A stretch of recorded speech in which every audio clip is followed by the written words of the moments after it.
Urge, séisme en Indonésie, 3 Français portés disparus, crash de l'île 20 en Syrie, pourquoi l'avion n'était-il pas accompagné de chasseurs?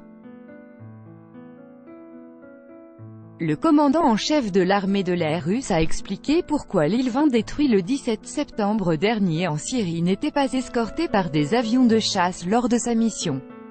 Les avions russes effectuent des missions en Syrie dans le cadre du mémorandum sur la prévention des incidents aériens, c'est la raison pour laquelle ils ne sont pas toujours accompagnés de chasseurs, a expliqué le commandant en chef de l'armée de l'air russe, Viktor Bondarev, dans son commentaire à la chaîne russe Zvezda. Il y a beaucoup de discussions concernant les raisons de l'absence de chasseurs. Nous avons laissé en Syrie la moitié de ce que l'on y avait.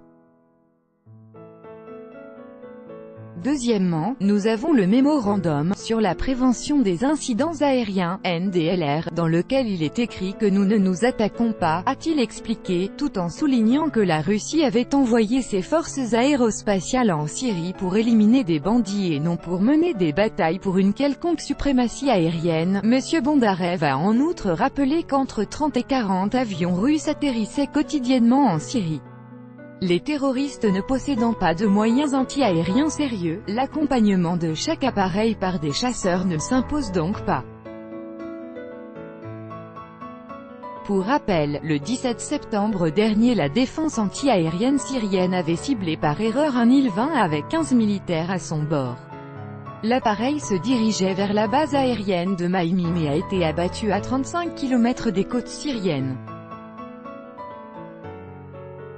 La disparition de l'avion a coïncidé avec un raid israélien visant la Syrie.